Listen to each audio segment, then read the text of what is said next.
Welcome to Blog and Mablog from DougWills.com. This audio is brought to you by Canon Press. Before we get started, I wanted to tell you about Douglas Wilson's brand new satirical novel, Ride, Sally, Ride, available today at CanonPress.com. It's 2 decades in the future, and a Christian college student named Ace Hartwick has destroyed his neighbor's so-called wife, actually a sex bot named Sally, in a trash compactor. Soon, Ace will be on trial for murder. Pastor Douglas Wilson continues his cheerful assault on stupidity with this provocative new satirical novel. Wilson pulls no punches when it comes to hypocrisy, love, sex, and providence in contemporary culture. His darkly amused insights will either make you furious or make you laugh furiously, but they'll never leave you bored. Get Ride, Sally, Ride today at ridesallybook.com.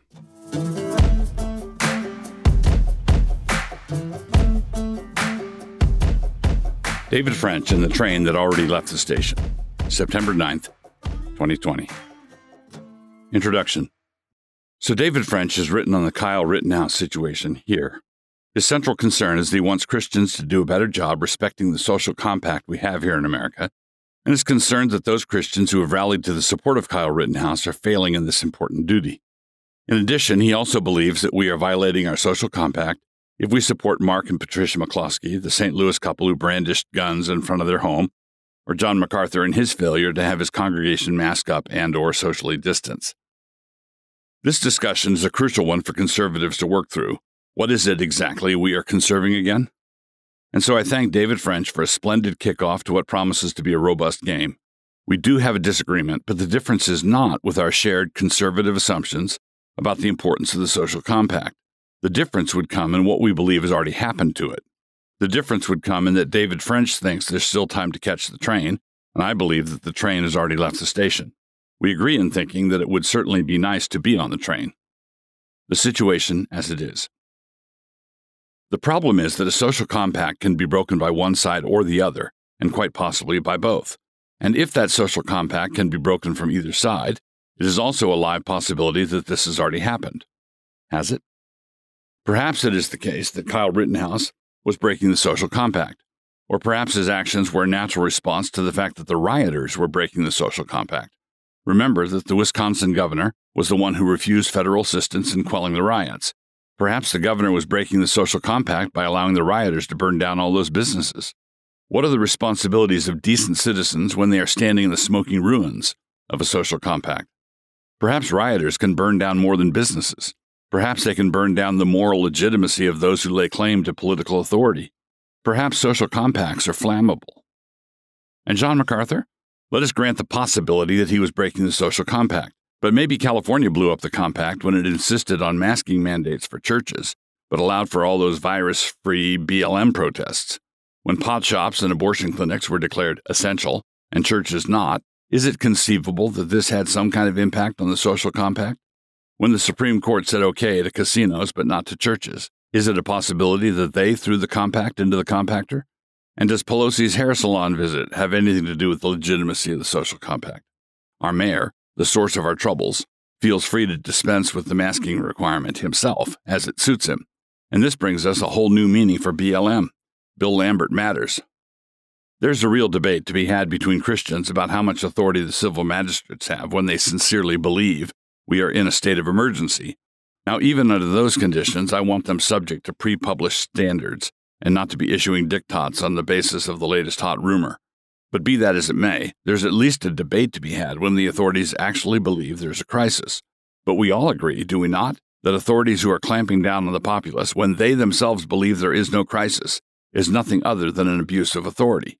And when authority is abused in this way over an extended period of time, it does something to the social compact. So perhaps MacArthur is not breaking any social compact when he simply takes the mandate with the same level of seriousness as our governing officials do. So MacArthur doesn't believe there's a pandemic?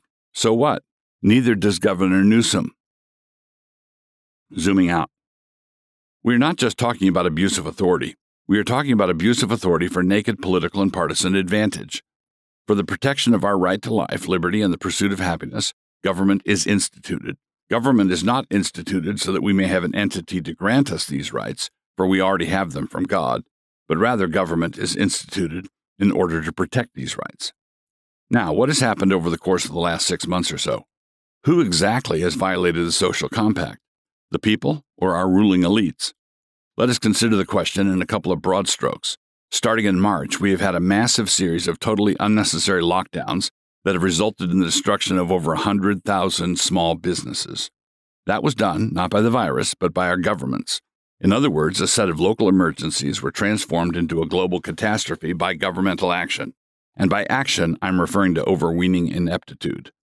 Now, this was done, it can be plausibly argued, for the sake of partisan political advantage. Donald Trump was not going to be allowed to go into the November election with an economy that was blowing down the road. That would have resulted in an undesirable outcome, to wit, the re-election of Donald Trump. So, in order to accomplish their political designs, your small business and 100,000 others like it were soaked in lighter fluid and set off. The businesses that were torched later by rioters were just a handy metaphor for what the government had already done and on a much grander scale. And pagan rulers have done this kind of thing for centuries. When Nero burned down Rome, it was for the sake of a grand scheme he had for the rebuild. And this is the point in the argument where, when people don't want to face the obvious facts, they try to dismiss such observations with a dismissive laugh. They call me a right-winger. I prefer to think of myself as someone with eyes in my head. I may not be able to see everything, but I can see an attempted cultural revolution. You think our modern betters aren't trying to foist their vision for the world on us? They are not taking advantage of this fraud-demic to further their agenda? I would invite you in cordial tones to get a load of this missive brought to you by the United Nations. Just the other day, they said this, quote, "The COVID-19 pandemic is demonstrating what we all know. Millennia of patriarchy have resulted in a male-dominated world with a male-dominated culture which damages everyone, women, men, girls, and boys. And then, they say, this is the time to rebuild more equal, inclusive, and resilient societies." Close quote. So we had a massive violation of the social compact by our leaders in their response to the virus.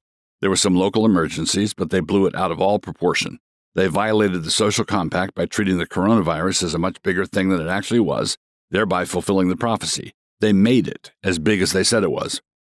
But wait, we're not done. So then we were confronted by a series of true emergencies, riots that destroyed significant parts of a number of American cities, Minneapolis, Portland, New York, and somewhere else near you. These riots were aided, abetted, encouraged, and or not restrained by civil government, and also for the sake of partisan political advantage. When David French talked about the Declaration of Independence, this was an acknowledgement of precisely the reality of this sort of thing, because of a, quote, long train of usurpations, close quote. On the part of the Crown, the colonists declared themselves to be free of any further obligations to the Crown.